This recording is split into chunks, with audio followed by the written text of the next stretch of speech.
This is the 2-week podcast with your host, Chelsea Erica Smith. She's a professional photographer, self-proclaimed influencer, unpublished author, and holds an international baccalaureate high school diploma. Hey, I went to college. Learn how to start and nearly succeed at anything in 2 weeks with Chelsea. Let's get to the show. Okay. Welcome to the show. Thank you. I'm so happy to be here. Emily Shackelton. I learned the other day, I got an etiquette book that there's like a Ms. Yes. and Mrs. Yes. Which I had no clue that was a thing. Like there's an age you go from Miss to Ms. And it's like 18. Oh. Ooh. Isn't that crazy? I still like to be a miss. Miss I feel like Emily Shackelton. I guess I've never thought about the etiquette form of it, but I've always thought that Ms. was more like if you don't know if someone's married or not and you just want to be respectful. Yeah. I don't know. I like it. Mrs. I am a Emily Mrs. Shackelton. Yes. Okay, so first I was like, I need to do a little research on this lady. And a lady from the 1800s, women's suffrage movement popped up. And it took me like a good chunk to be like, interesting. Like, did not know that she was a part of this kind of movement. You know? Thought we had the right to vote for a while. No, it was funny. And she's like the wife of an Antarctic explorer. And I was like, yeah. That Antarctic explorer is my great uncle. no way. Yeah. Oh, so you literally are related to her? Yeah. Are you named after her? Yes, I am. Yes. Yeah. Are you pulling my leg? No, I'm not. Oh my gosh, that's so cool. Yeah. So I was doing research on your grandma. I guess so. Your great-grandma. Great aunt. Your great aunt. Yeah. Well, there you go. Yeah. Sir Ernest But Shackleton. the real Emily Shackelton went to Berklee I did. for music, and then you moved to Nashville for songwriting, and you have a family with kids. I do. All these amazing things. I do. Tell me a little bit more of just like the overview of your story of how you got here, how you decided. Like, did you do some other jobs first? Did you, move here on a whim? Like, tell us kind of the Emily background story. Sure. We all had side jobs if we're working in the music business when we moved here. Yeah. I don't know, unless you move here with your parents' money or with a record deal in place. I don't know how that happens. But yeah, I grew up in a small town, northern Minnesota. There were like 2 radio stations that came in the area. We were an hour from the nearest Old Navy or Chili's. Oh my gosh. That's like I feel like classic country song. Yes. You're like, it's like, how far did you have to drive to get to like a Walmart or something? It's like, Right. That's like how you can measure how country you are. Right. Yeah, we were definitely about an hour from the nearest Walmart. Our town gas station also was the bait shop, the video shop, and the sandwich shop. So you'd go get your One-stop sandwich, shop. but it would smell like bait. But we didn't have a lot of choices. So. Yeah. So how big was your town? Like, how many people? It was 900 people. Yeah. And your high school was still like is. 30 people? Our high school was K through 12 because Yeah, because there was like 2 rooms. Yeah. That is crazy. I had 67 people in my graduating class. Okay, that's bigger than I would expect because that's like 1/10 of the town. So it was like 4 or 5 towns. Okay. Yeah. Yes. They Amazing. shut down our town's school when I was in like 5th grade because there just wasn't enough, teachers How or does a resources. town like that survive? Like, It's a good if there's question. no, is there like a certain trade? Like, I know some places have like Kinko's or I don't know. There was huge Factories. industry there with iron ore mining. Okay. And then in the Mining. 90s, it all dried up. Yeah. And so now the town is pretty... The mines dried up? Yeah. Like they're not renewable. It's like once you mine all of that mine, then the stuff is gone. Is like natural gas and stuff? It's iron ore. So it's okay. Or, yeah. Reminds me of Settlers of Catan. Yes. 2 brick, 1 wheat for your ore. Yes. It's my favorite game. Yes. My son is just getting into that game. My dad plays it on his phone. Oh, wow. I didn't know there was a phone He's version. almost gotten like so good at it that like you can't play with him because he'll just know exactly like the strategies. Okay, so you're from an ore town. And did you start writing music early or were you just kind of like a late bloomer with it? I did. I wrote my first song, I think, when I was 4, but it was, you know, a little a cappella song to Jesus. It wasn't, you know, anything. But I grew up thinking that if you were an artist on the radio, that you wrote your own songs. I didn't realize that people could be a songwriter behind the artist. And I wanted to be an artist. I loved to sing and perform. I started singing in church when I was 4 or 5 with my dad, and then went on to do a lot of like the regional festivals and just fun things like that. Did you go towards festivals first as like your main thing, or did you go towards like the studio? I would have loved to go to the studio. There's no like studio outlet where I'm from.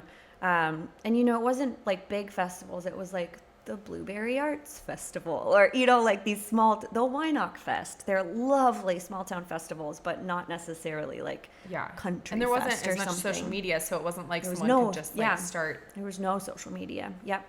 But yeah, I kind of always wanted to do music. I didn't know that I would go to a music college. I think I thought I'd go to a liberal arts college, major in something else and minor in music. Yeah. I didn't know that Berklee existed. And when I found out, my poor parents, I had already been accepted to a school in Minnesota that had offered a very nice scholarship. Yeah. And then I found out about Berklee, and I went and toured it April of my senior year, and came back and was like, okay, I'm going to go to Berklee. So in music, in a school like that, are you learning like music, or are you learning like music business, or are you learning regular liberal arts plus like a side class? Like, how does that work? Yes, all of the above. All of it. Okay. Yep. So you're getting a liberal arts degree. You do have to finish your gen eds, but you can do that throughout your process. They also accepted like any sort of AP classes or anything. So I came in with a full semester from high school.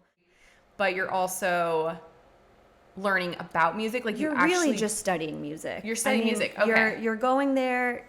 You have to already know a lot of the study of music to even get in there. Yeah. So you're doing a lot of things like some of their general requirements were ear training, composition, like counterpart kind of things, like lots of traditional music, lots of pop music, lots of rock.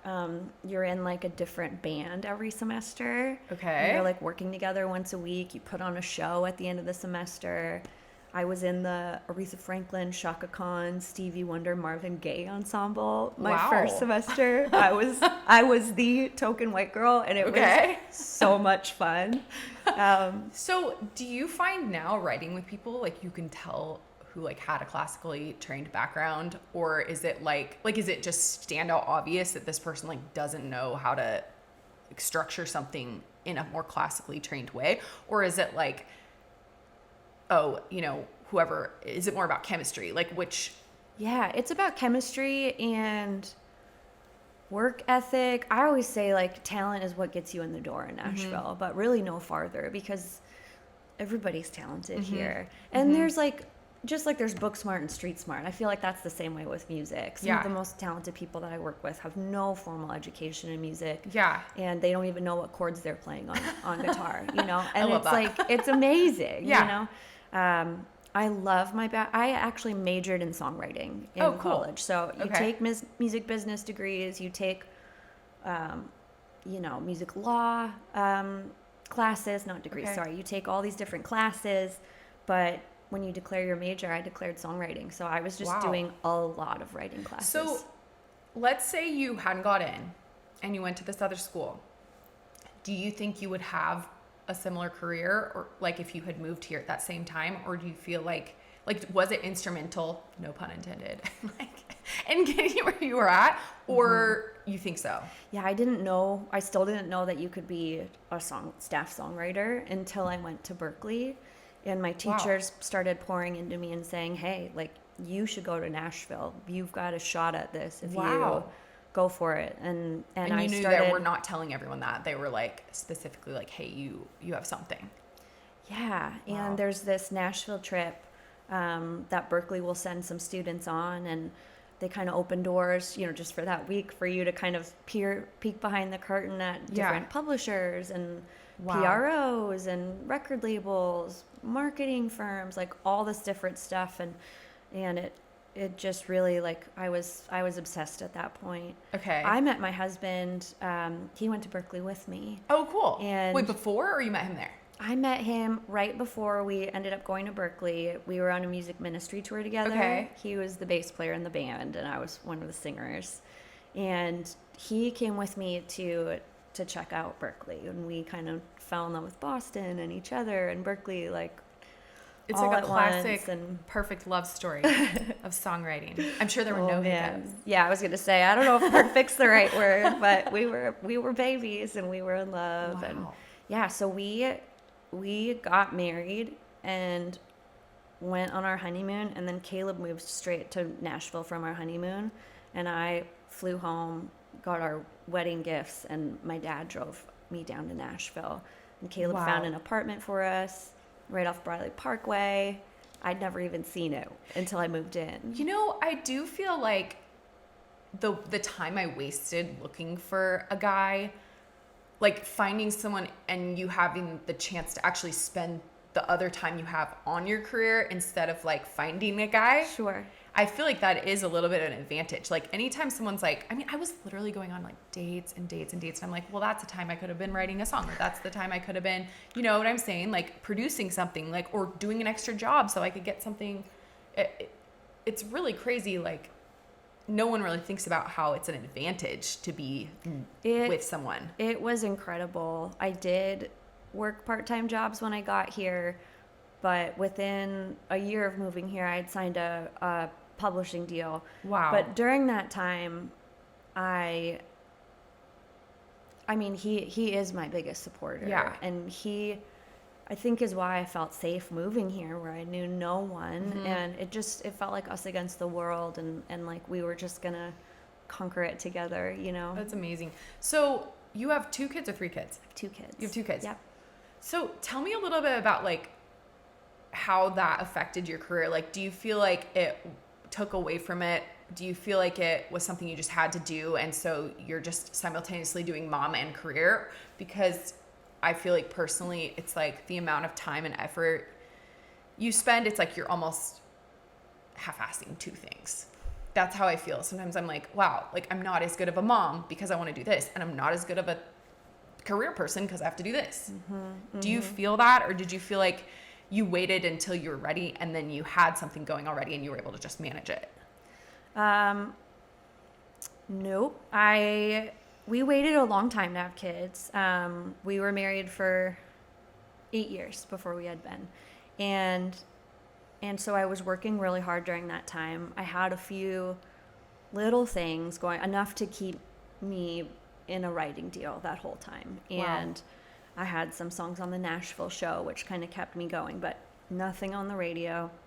A lot of heartbreaking almosts, which burns you out very easily. Are you talking about heartbreaking almost like in terms of getting something cut? Yeah. Okay. Yeah. Or like I'd get the cut, but then the artist would say, it's going to be the next single. And in this business, really, unless you have the single, you're not making money outside of your publishing deal, which is pretty low. Yeah. And you're going to pay all that money back with royalties anyway. So you're trying to get the singles. Mm-hmm. And it happened like 4 or 5 times where it was just that discouraging. Almost, yeah, they recorded the song, but it's like, thank you for recording it. I need a single to make a name for myself in this business. Yeah.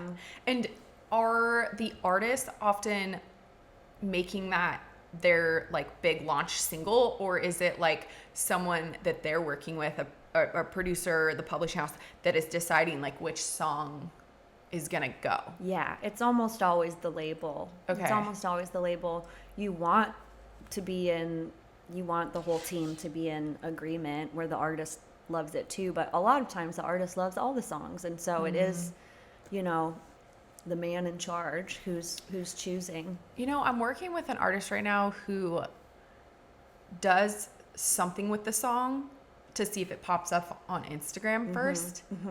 And something in me is like, I'm like, no, but don't you want to like invest in what you think is good art and then just be like, I don't care if people like it or not. Right. And it's like kind of sad that is art the trend has, right like, now. come Like, to that. Should I put this out next? But I think that again is like something that independent artists can do. And when you have a label behind you, it's just a lot more like what they tell you to do, at least in the beginning. Yeah. But yeah, so when I had Benjamin, like I said, I had a deal, but I didn't have a single. I became super burnt out. I felt the same. So much mom guilt every time I would leave him to go to work. Yeah. And your work is going to write at either someone's house or at the... Yep. Oh, wait, you still have a publishing deal? I do, yeah. And that's with... I write for Win Songs now, Win which Songs. is through Chris DiStefano, who's an amazing publisher, writer, producer. He's had big Carrie Underwood hits, Luke Bryan, like awesome, very cool, awesome person. But yeah, I became so burnt out. It's until I learned that you have to just be fully present wherever you are in that moment, which is still an everyday battle. Yeah. But at that time, that's a really good tip. I couldn't.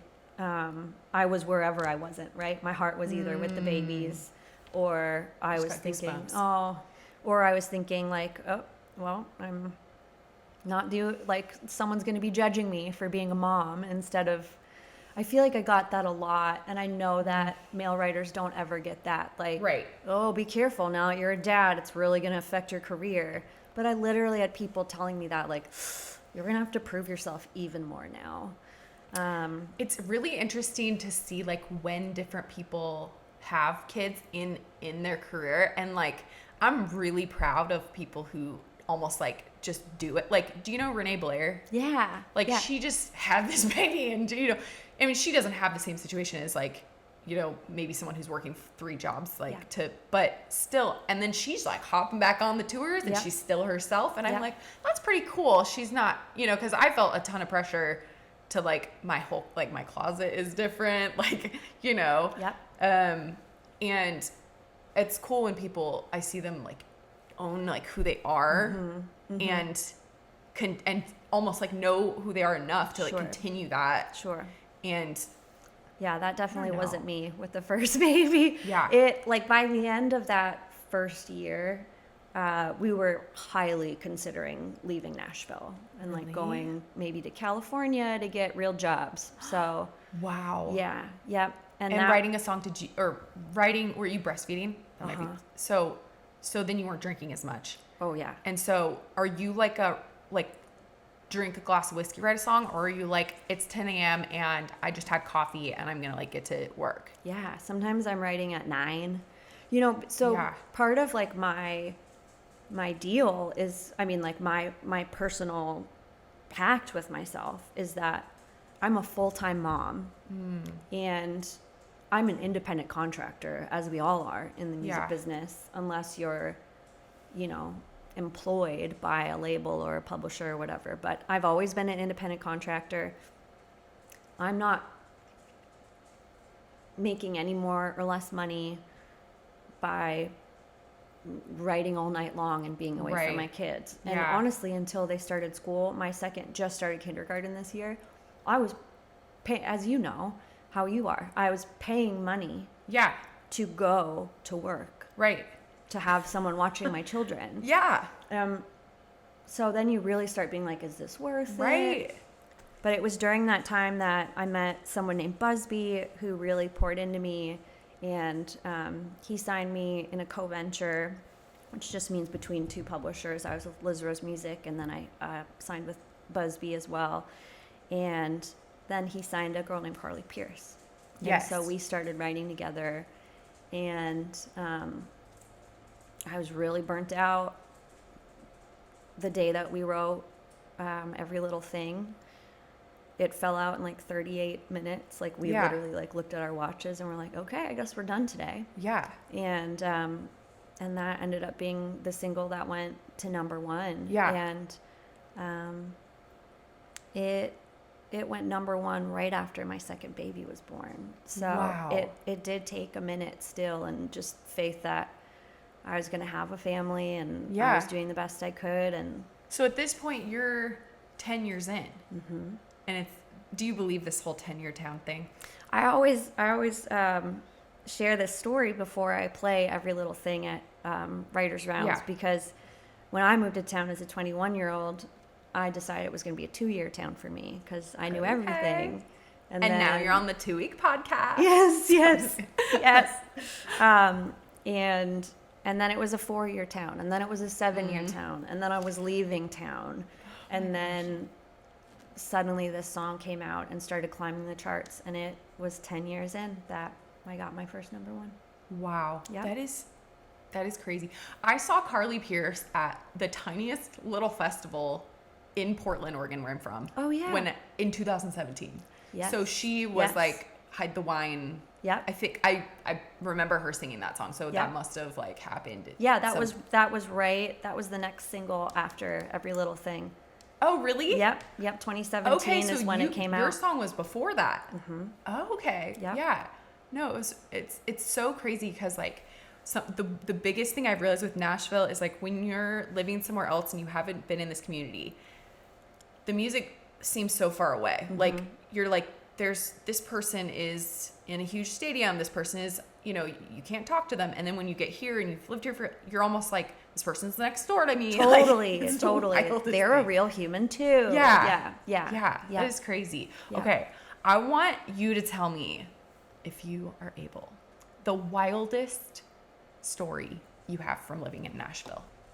I mean, definitely a God thing. And the thing that kept me in town when I was really planning on leaving town, I one night just kind of broke down.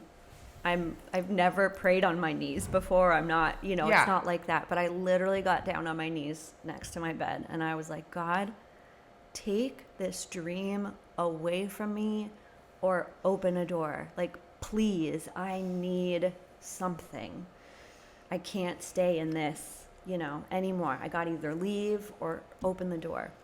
And the very next morning is when Busby's team reached out that they wanted to work That with is me. so wild. So that really was like the turning point. Yeah.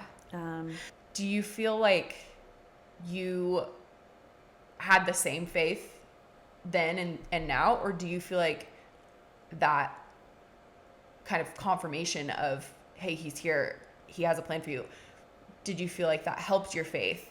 Or do you feel like you've been like just this, this constant follower? Jesus is the constant for sure. I no, by any means am I a constant follower. He is the constant in my life, but I feel like we all, prone to wander, Lord, I feel it. It's this condition of the human heart, but all along my journey, he has showed up in very miraculous ways, and not the kind of miracles that are parting the Red Sea or feeding 1,000 people, but yet like real miracles in my life. That's amazing. And he showed up in deeper and deeper ways since then too, because life gets heavy and hard. And the practice that has really helped me to feel grounded in my faith these last couple years is contemplative prayer, which is just a practice of sitting, stilling yourself. Yeah, like almost like meditation. Sitting in silence, and instead of talking to God, letting your prayer be your silence, and like waiting for these small moments where you feel him stirring these things in you, this confirmation, this, what about this? Do you think that you could look at this from a different perspective? There's just a lot of the more of the personal fruit. Relationship part. Okay. Yeah. There's just been a lot of fruit in that time of stillness and silence for me. I love that. And I think that songwriters who might be listening and looking for like an answer as creators might think adding to is the thing, but sometimes like maybe subtracting and just listening. And is that something you recommend for people that maybe feel writer's block or lost almost? Yes. I remember reading a quote from Martin Luther several years ago. Not Martin Luther King. Yeah, Martin Luther, 1517. Yes. 95 Theses. Yes. My dad's a Lutheran pastor. Okay, yes. You know. He said once, he was like, today is so busy. I have so much to do. It is packed from start to finish.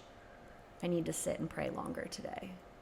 Whoa. And it's just like, he knew, not sit and pray as the act of it. He knew that he needed to really plug into God and feel his presence to be able to bring that presence through the rest of the day with him. I love that. I want to hear a little bit more about the business side. I personally have a mission to help artists create their own sustainable businesses with that thinking that like their talent isn't going to take them to the top, but like creating a structure for, positioning themselves to be successful where they can take it in their own hands. That's what I love helping people with. So what I'd love to hear from you are really just like, if you were going to just jumpstart, like if you got to Nashville, maybe you've been here for a year or two. I'm not saying that everything happens overnight, but maybe you've already made a few connections. But you had 2 weeks to like, maybe that moment that you remember where you were going to like leave and you're like, I need to get myself going somewhere. Like, what would you tell the artist that in 2 weeks, what would you say would really help an artist? Like what couple things, if they could just jump start, like I don't know if it's getting in the right room. I don't know if it's writing the best song. I don't know if it's pitching it to people. Like what things would you just give them as like, hey, if you go do these things, this will like move the needle forward? Oh man, I wish I had that answer. I think, showing up is a big part of it, writing a song every day, even if you don't feel like it, making sure that muscle is always moving.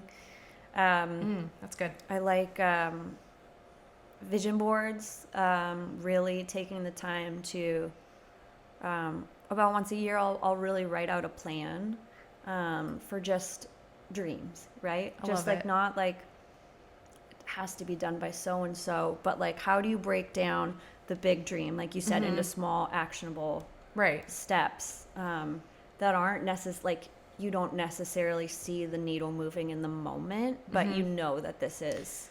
So I would say like book a couple shows, like, just things that are going to keep you moving along. If you were to help an artist who specifically wants a publishing deal, so they maybe don't want to, sell out arenas, but they want to write for other artists, but they are struggling, they're working the 3 jobs, like they need some support, right? A publishing deal where they can have a little bit more framework. What do you think is a way they could pitch themselves to get that deal? I know, I wish it was that easy. It's such a closed door thing in Nashville, but there are really great actionable steps that you can take if you want that publishing deal. I would say the first thing you need to do is become a member of NSAI. Okay. They have like monthly hangs, chapters all around the country. Even if you aren't in Nashville, they'll have like chapters for different regions, and you can join and do Zoom meetings instead of having to be in person.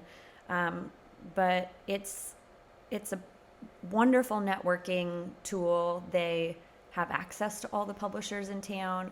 They do song contests throughout the year that, cream rises to the top really quick when you're talking about beginning into this business. Okay.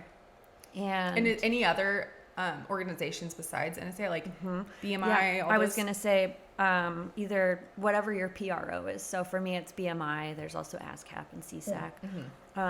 And when I originally moved to town, I met with a rep at BMI and played her the 3 songs that I had demoed to my name, Oh my gosh. And she was like, I really like these. Come back when you've written 3 or 4 more. So went home, worked my jobs, kept writing songs, brought them back a couple months later.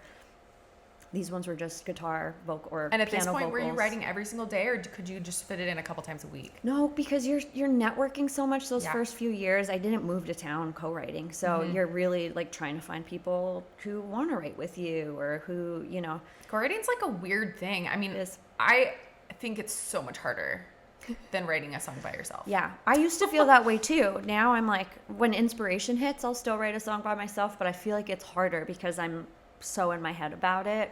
Oh, whereas when 'cause I'm you now co-writing, need it's that like kind people of- are, yeah. Okay. I've also been doing it for so long now, Yeah. though. Do you think in your head, this got to be a hit, this got to be a hit? No. You will write about a thing that you're like, this can't be a hit. Like, it's such a weird topic that they wouldn't, or it's too conceptual. Or will you kind of stray from doing that because you know it's not really going to take off?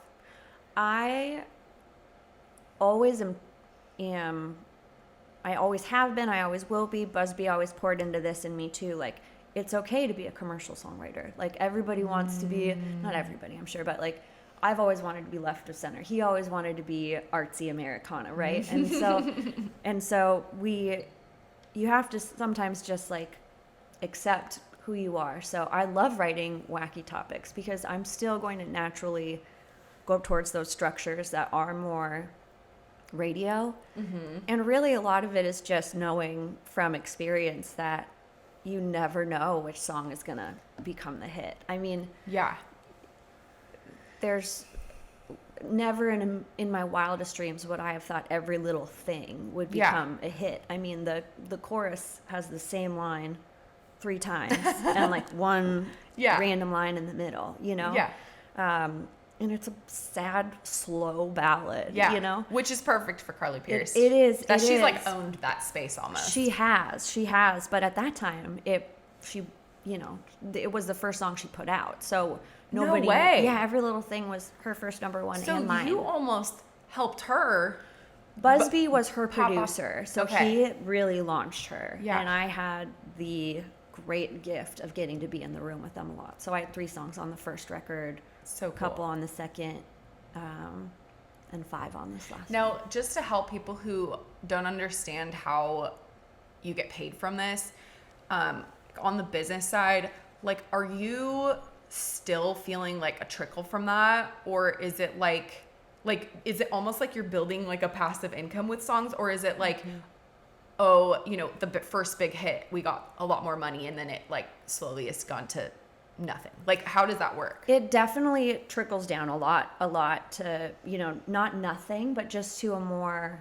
Because then at that point, you're really just getting like streams and like, right? Yeah, but streams don't really pay Do anything. either. So the nice thing about royalties or about songs on the radio is Yeah. that they're then going to be played on the radio in perpetuity. Right. And so it's not the money that I made that first year that it was out, but it's still enough to,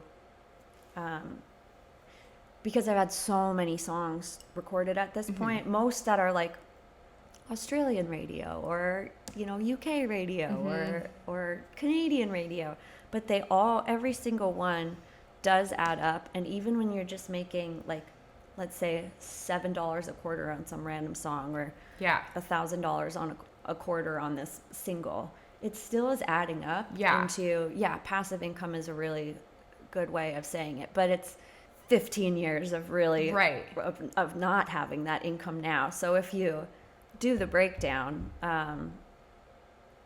you know, you kind of make nothing until you start making Where some were money. you but- when you heard your song on the radio for the first time, where it wasn't like in a studio, like where you were in your car or you were at the grocery store? Like, where was the first time you sporadically heard your song? I had a lot of friends like send me pictures when they would get to listen to it in their cars. That, like, I don't think that ever happened to me before it went number 1. Like, I just never heard it. But I got to hear it in the grocery store once before it went number 1. And have you seen That Thing You Do? The movie? You have to. Is it good? It's like Okay. one of the best music movies of all time. Really? Produced by That Thing Tom You Do? Hanks. He's in it Okay. as well, but it's Writing about it down. this like local band that gets signed, and it's their fast rise to the top. It's based, I think, in the 60s Okay. or I mean, it's really great. But there's this moment when they hear their song on the radio for the first time, and they're in like an old-fashioned version of Best Buy where one of them's parents own the store, and the song comes on the radio, and they literally start screaming and skipping around the store, and they start turning on all the radios to that station, that's so cute. and like the mom of them is like screaming and just so happy, and I didn't do that because I was by myself, but I just had this moment where I was just like, this is that moment for me, that's because I saw that movie as a teenager and was just like. Did you lean over to the the clerk and say like, I wrote this song? I never did that, but I did. I was with my mom. We were getting manicures after What He Didn't Do came out. Yeah. And it came on the radio at the nail salon, and my mom leaned over and she goes, my daughter wrote this song. And she looked at me and she goes, are you for real? You're famous, but you seem so plain. Oh my I was gosh. like, thank you. Thanks. I'm not famous, and We don't drive around Lamborghinis I am here. basic, so I can't say that that's not true. Hey, But what songs do people listen to? The least complicated ones sometimes. yeah. So Yep. you've worked with Reba, Sara Evans, Mickey Guyton, Lawyer Alaina, Cassadee Pope. Have you worked writing for them or with them? Like writing for them with someone else, or like specifically writing for them or something with them, like sitting in a room? Yeah. All of the above. Reba's the only one that I've never worked with in person. Okay. She recorded one of our songs, and she's just such a class act. Like, she wrote us thank you notes. Like, as the record was coming out, she like sends you a note in the mail saying how much she loves the song and how thankful she is that you wrote it. And it's just like the sweetest thing.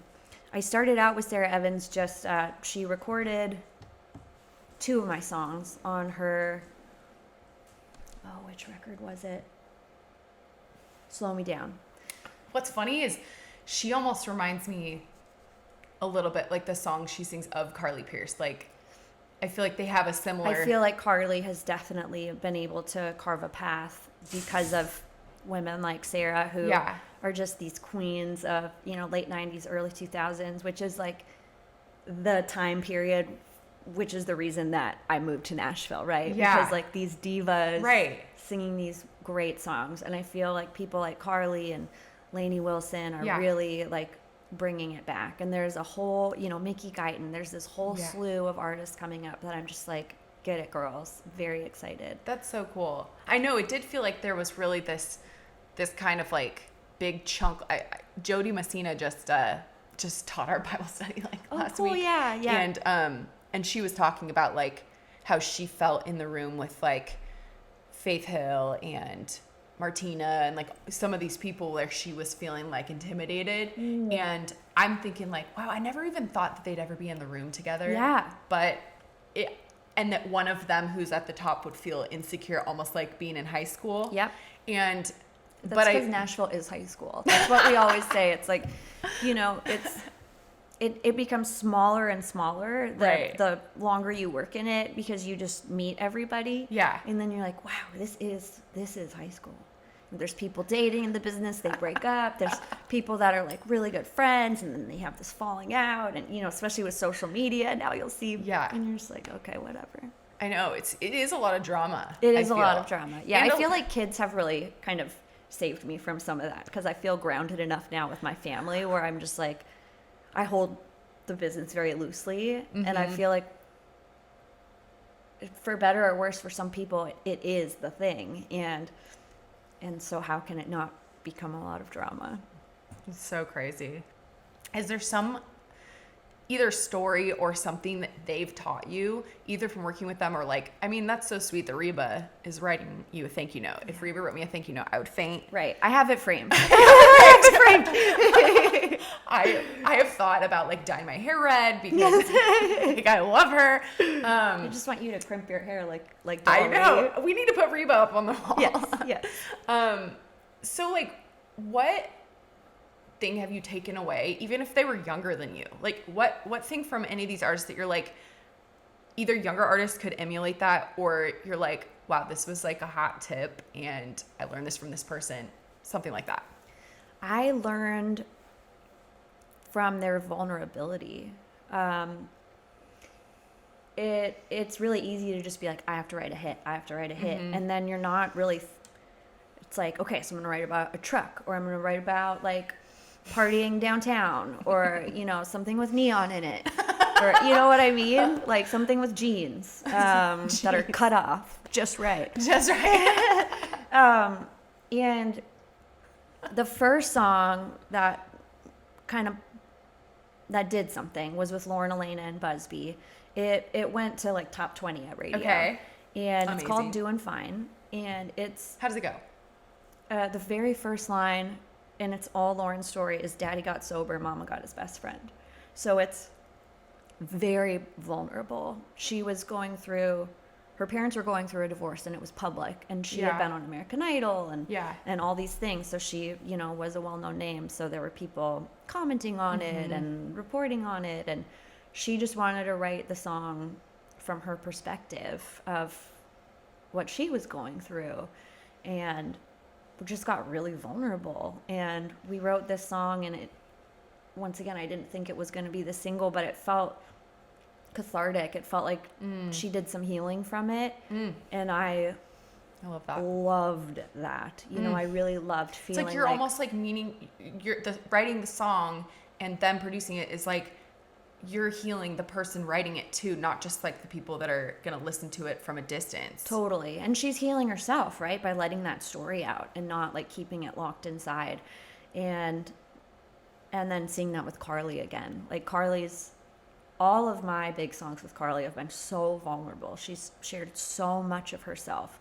And I have a song coming out on Sara Evans' new record, which is coming out in June. And it is so personal and autobiographical. And these women being so vulnerable and seeing that is what has made them successful, is sharing their heart with people, sharing their struggles. And I feel like that's my calling from God a little bit, is to be an encourager, not a therapist, but as a songwriter, feeling like I'm trying to help them find that thread of a silver lining, find that thing that's like, well, this sucked, and I'm going to be okay. Yeah. And how do we write this from a perspective of strength instead of, you know, like it's always going to be awful, right? Or, just that bit of faith that's still in there, you know? Have you worked with Kelsey Ballerini? I haven't, but I'm such a big fan of her. Did you see her big movie thing she made? Yes, so cool. I have this, it's got to be a book someday, this thought. This is a side note, but do you know who Stephen Pressfield is? Have you ever read his? Okay. So kind of that same thing you were talking about, the resistance. But sometimes I feel like we're given a gift of a struggle, and our, I wouldn't say duty, but like the way we can make it worth having that happen to us is to share it in a song, or, you know, maybe it's an art piece, but like that act of helping other people almost like justifies that. It's really hard to think of that with death. That's the hardest one for me, is like, how could that person, like, how can I make that person's life worth that, you know, sacrifice? But in terms of little struggles, if you can, you know, twist it kind of like you said, where you're being vulnerable and you're sharing it, and someone else can really be moved by it. I almost feel like it's our like duty to do that with our struggles as artists. Yeah, I totally believe that. My friend Jen Bostic always says, like, your struggle and story, the struggle of your story is going to be someone else's roadmap. And I think, especially with loss, like, it's not our job to make it like, oh, this is the reason it happened, right? Right. But it is a universal thing that everybody experiences. Grief is awful, and Busby passed away at the age of 43 from glioblastoma. He was diagnosed, and 2 months later he passed away. During that time, the month before he passed away, my husband was in a traumatic accident and spent 9 days at Vanderbilt, and it was through those experiences that I had some of my most profound experiences with God. And Carly and I wrote a song with our dear friend Ben West about Busby's passing called Show Me Around. It's on her last record. And after my husband's accident, I wrote a song called Our God Sustains. And those two songs, I've just gotten so many messages about how much that has meant to them through their own losses. And it's never going to make sense on this side of heaven why we lose the people we do. Yeah. And we can help people feel not alone. And we can feel like there's hope still. I love that. Yeah. Emily, you're just such a joy. You're a joy, Chelsea. Thank you so much for coming on. I know. I'm excited for Girls' Night. I'm excited for Girls' Night. I think it's so fun to hear the inner workings, like almost like you work at NASA and you're seeing like how a rocket ship gets to the sun. Sure. I'm not a rocket scientist, but I do love to write songs. You're a song scientist. How can people find you if they're looking to like learn more? Because you do have some of your own music too, which you're the most humble person ever. You literally weren't like listen, cop my music. Like, No. You talk about other people. No, I love getting to put music out. It's just more of my story, and I love to share my story when I'm performing on stage. Performing has really been this gift that God has given me, really after like completely letting go of that dream.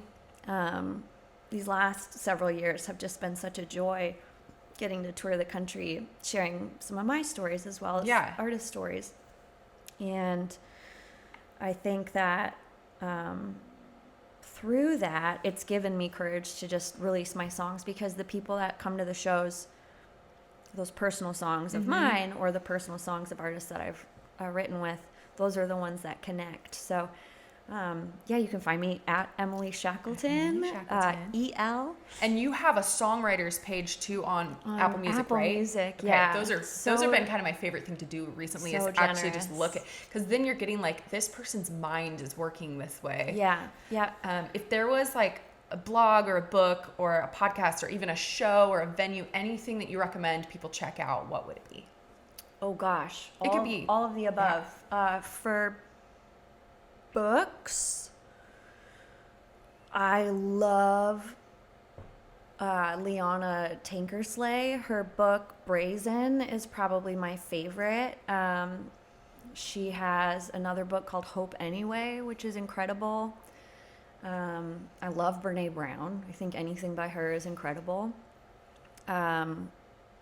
She works with shame and being your full present self, and I feel like that's been my journey as a songwriter. So it's really neat seeing her working on that in the mental health field.